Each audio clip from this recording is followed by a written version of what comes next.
Ladies and gentlemen, it is a distinct honor for me to have the privilege of introducing our next keynote speaker, Staffan Nilsson, President of the European Economic and Social Committee. Mr. Nilsson, as I said, is currently the President of the European Economic and Social Committee. He's the former President of Group 3, and for 6 years, the Vice President of the group. He has been Rapporteur for opinions on the Soil Protection Framework Directive, the communication on the sustainable use of pesticides, agriculture and food safety in the context of the Euromed Partnership, and the Action Plan for Environmental Technology. President Nilsson has been an active member of the EESC Joint Consultative Committees and currently plays a key role on the EU-Turkey JCC and the Euromed Committee. The topic that he's chosen today is, again, I think a perfect topic given the focus this morning, but also given the focus of the conference as a whole, engaging people for a sustainable Europe. Ladies and gentlemen, if you could please join me in giving a very, very warm and sincere welcome to Mr. Staffan Nilsson. Thank you.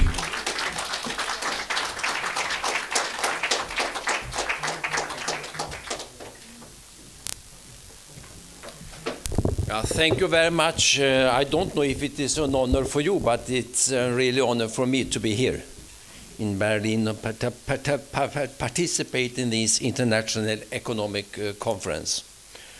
And thank you very much for the invitation to be here today and to speak and to listen to this prominent assembly. I'm very happy to have this chance here and to touch upon important issues to European Economic and Social Committee. I will try to explain what we are, what we represent, and what we are doing. And as you said, when I took the presidency of this body 2 years ago, I had the title for my work, Engaging People for a Sustainable Europe. But I have to underline, I always also add a sustainable word, because we don't live alone on this globe. We live together. Before I go more deeply in what I intended to say, I will make some small nice comments to the previous speaker, because I very much appreciate what you said. First of all, about the denying of Bulgaria and Romania to participate in the Schengen. They was promised if they did what was needed to do in order to protect the borders from their side. A couple of countries still block their participation, which I think is totally wrong. When you talked about language, I'm quite sure when you talk about education that Anna, who is coming, also participates as speaker, which might be much more deeply in the question of education. But I remember very well, because before the strategy European Union now have to develop the economic, the social situation, which is called 2020 strategy, we had the Lisbon strategy. Some in my small village think this could be a city plan for Lisbon, but it was not. It was a 10-year strategy in order to make European Union work in a more efficient way. And when I talked with the staff dealing with this in President Barroso's office, they repeated what is needed to do. It's education, education, and education. But there is one language, and you said that we can miss the music contest. I think in my country there is a final competition tonight in the TV. I agree, but I don't look. My music is another choice. But we have also to remember the only language where we can be together without interpretation is the music. Also, I want to say that I see sometimes, and I will come soon to what I was intended to say, the Nordic country as a problem. Not the South, Greece, Italy. I know that they have the problem. I exclude, I have to say, Germany to be a problem of the Nordic countries. But there is some Nordic countries which think we are in balance, we are out of the crisis. But as you said, the European Union was built on solidarity.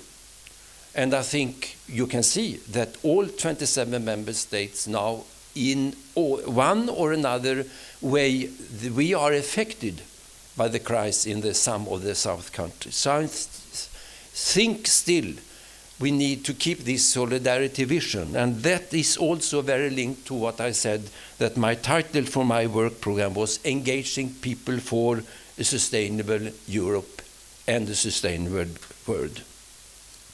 I also want to say that Greek Turkey, what we lack of, and we had today, this week, we had the Civil Society Day in Brussels for civil society organizations, platforms, both from national level but also from European level.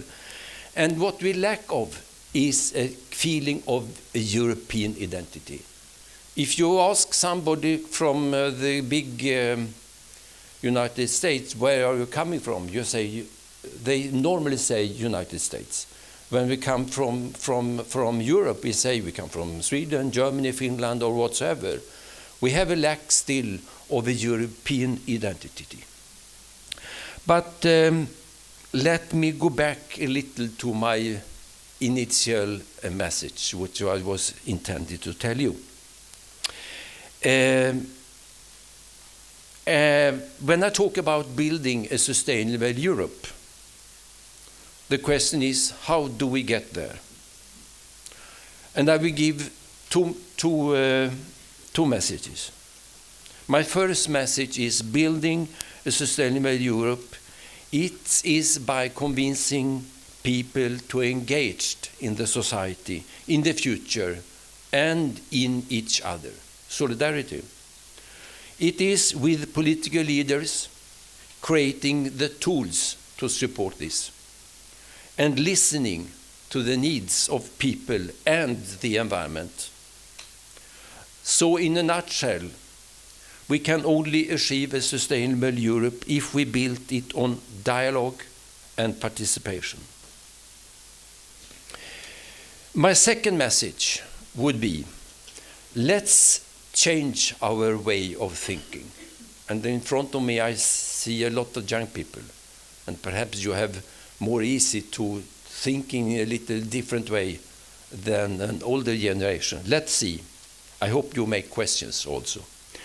So let's create a win-win ecosystem where economic and social values are not opposed to each other, but could reinforce each other. And I will give you later one example when we talk about social business.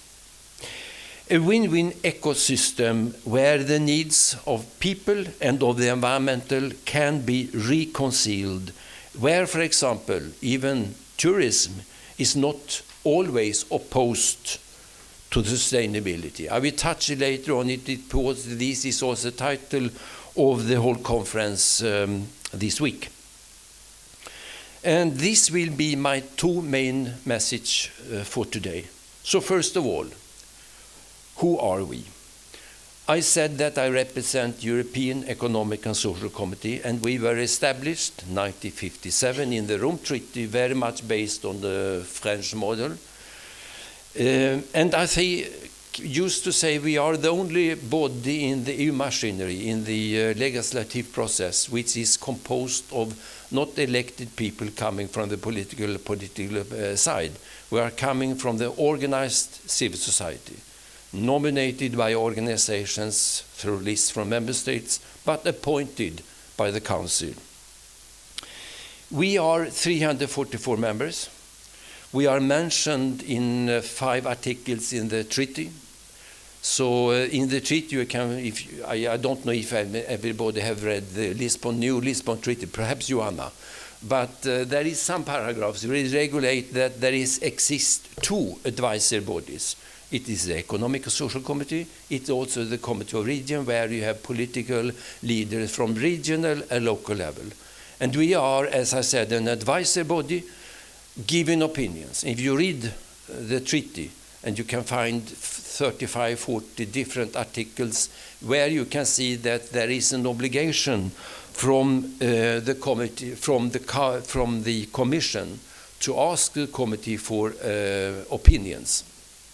We made around 200 opinions or a year of the proposal coming from the Commission, and nowadays with the new treaty even from European Parliament.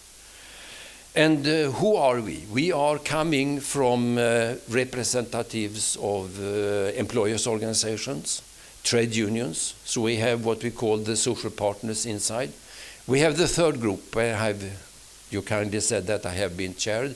There you have a mirror of what the civil society looks like in member states. It could be farmers' representatives, it could be people coming from environmental organizations, liberal profession, academics, small and medium-sized enterprises, and youth organization, voluntary organization.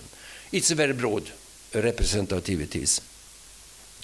And of course, we try to participate actively in the debate, not only to write papers, to do the formalities. We try to go to the European Parliament to talk with the European Parliament's rapporteurs. We try to organize conferences to highlight important topics for the civil society. And we are very happy also to participate in events like this. Since 1995, I was appointed as member. And what happened in 1995? Probably a man coming from Austria remember what's happened, because there was an enlargement with 3 countries to the European Union, Sweden, Finland, and Austria. And I am a farmer from Sweden. Normally home, when I work in my field or with my animal, I don't always have a tie. But I am always bringing my experience with me, and how important sustainability is for us. And you always have to think about the future, even in hard times like ours. If we don't believe in the future for us, for our children, for our grandchildren around Europe and around the world, nobody will believe and take care of the future. So issues of sustainability might got lost in the fight against the crisis, might, with its uncertainty and sometimes ad hoc political solutions. But motivating all European Union decisions makers and governments to take the lead and to take sustainable development measures in actually part of getting the continent out of the crisis. Probably you remember that last summer in June, there was United Nations big summit for sustainable development. And of course, it was fascinating to see more than 100 head of states or presidents participating, and to listen to President von Iran talking about sustainability, the president of Robert Mugabe talking about health for children and women, and all others. And of course, you can say that, and our environmental representative, they say it was a weak outcome of this sustainability. Okay, we had expected more commitment, not only for sustainable development, but also for development in itself. But if you look and if you recognize that this was a summit where more than 100 should have a consensus between different countries, I think even a weak outcome was important for the future. And I think civil society can really defend the values of also the European Union and take in part the collective construction of a sustainable Europe. And we have seen that while political leaders sometimes, not all, Sanna, but sometimes are still negotiating on reforms such a transition to a green economy, civil society organizations are sometimes already acting on the ground. And I would add, you can also see, but not always, but you can also see initiatives in the business sector to go for sustainability. And the committee, which I represent, is their voice also in the European institutional level. Last September, we held a conference about which I mentioned, the strategy to create a more sustainable and work-able European Union, which is called 2020. And we called the conference Step Up for a Stronger Europe. We hosted, I want to say, a constructive debate with 3 European commissioners. They were allowed to speak only 5 minutes each. So the presidency of the European Union's Council, a representative of all European institutions. And the topic was how to get back to growth and jobs in Europe and how to become sustainable but also competitive. And the conferences resulted in around 30 recommendations which we forward to the President of the Commission, Mr. Barroso, and to the President Herman van Rompuy, and to European Parliament's President Martin Schulz. And I think that thanks to such a bottom-up approach, the voice also of the civil society could resonate and reach a high level in European Union policy-making process. So dear organizer and guests, we, European Economic and Social Committee, we is a place where different interests can meet each other halfway. A social dialogue, a dialogue between different topics where the social partners have totally different view between the employers and the employees. Sometimes we can show a compromise which is workable for the Commission to follow. And this brings about synergies also, and social business is one of the most important ones. We have been working for a long time to reconcile economic development and also social cohesion. We are certain that one of the main movers for the future will be what is called social business. It will help people to engage in building a sustainable Europe. So what do we mean when we talk about social business? There is no official definition of what is called social enterprise. But here we are talking about businesses addressing social issues and creating positive community change. And there was recently a big initiative from Commissioner Barnier to launch the social business initiative. And he asked us by a letter to create also recommendations from our side, what could contribute to develop the sector of social business and social entrepreneurship. So we need to bring the gap between concepts that have no long been seen as incompatible. On the one hand, there is business, enterprise, profit-seeking, and markets. It's natural. On the other hand, there is sometimes a feeling, especially in the voluntary sector, doing well, charity and society. And this is not really true. We need to change our way of thinking. But of course, it's not enough only to change the way of thinking. So what we do, we need to propose concretely. Well, firstly, to reduce the complexity of the regulatory environment. And I remember very well the first commissioner who took the initiative to talk about simplification was a man called Günther Verheugen, German commissioner. Secondly, to support the next generation of social entrepreneurs, social business should be reinforced in also schools and universities, so we know what the concept is and how we can work. Thirdly, we push for a European social enterprise label, which could increase awareness and recognition of this sector. And last but certainly not the least, to focus on all our energy on promoting access to finance for SMEs and businesses.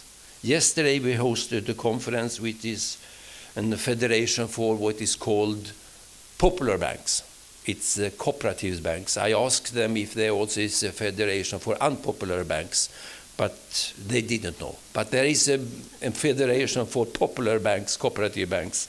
And we discussed just these difficulties for SMEs nowadays during the crisis, but still difficult to have access to finance, which work against the promotion of jobs, creating of jobs for young people. As you can tell, it is also about innovation. Through innovation, we can reconcile wealth creation and social inclusion. Through innovation, we can create a sustainable Europe. Second topic, and I will touch it depending on that it is also a title for this conference, it's the tourism. And I really hope that we can see a development which lead to sustainable tourism. And I'm quite sure it is possible. And for some countries, I think we will have next speaker from one country which heavily need to also rely on tourism as a sector where you can create jobs, where you can create a social security, but also let's say that this is needed to be developed in a sustainable way. So how do we can have a social sustainable tourism sector? By listening to many voices and also interests. Of course, it's about growth and making money, but also about preserving culture and nature. Public-private cooperation is a positive contribution to the tourism sector for everyone affected. I come from a country which in the north during winter they have coldness, they have darkness. What can you offer to the tourism sector? How could you get people to come to a country only for have to cold and darkness? You built a nice hotel. And it's even good for the hotels around, because normally people only want to stay one night on the ice bed. It's not only depending on that it is ice, but and it's not cold in reality, but it's also expensive. So this is also a way to create business. Where can we to use the possibility to create business and jobs, even if you have difficulties? So now I want to come to my third topic. I am, as you can tell, very committed also to the question of issue of sustainability. And who must be its carrier? Well, obviously, you and the youth. If you are not engaged to take action for a better future, as I said, who will? So how could we engage? At the committee, we look at tangible youth policy, education, as you mentioned, and employment. How can we motivate entrepreneurship among young people? How can we secure the inclusion also of disadvantaged youth? And we are preparing just now an opinion on the Commission's proposal on what you know is the youth employment package, which is different proposals. And we want to bring the gap, to bridge the gap between academia and business, to facilitate the step into employment. And the key is investments. Investing in innovation means investing in you and youth. And I think strongly that Europe has the potential, and European youth is the potential to make it flourish. Let's invest in its innovation, in creativity. I think it's time for me to conclude, to say that first of all, I was very happy also to coming from a Baltic Sea country to have the presentation of the activities in Baltic Sea. I understand also that the speakers before me is very much involved in another regional issues like Danube strategy. But let me conclude to say that what we need is together to build a sustainable Europe and sustainable world. This is the challenges for us all together. And keep in mind the word of solidarity. Thank you very much.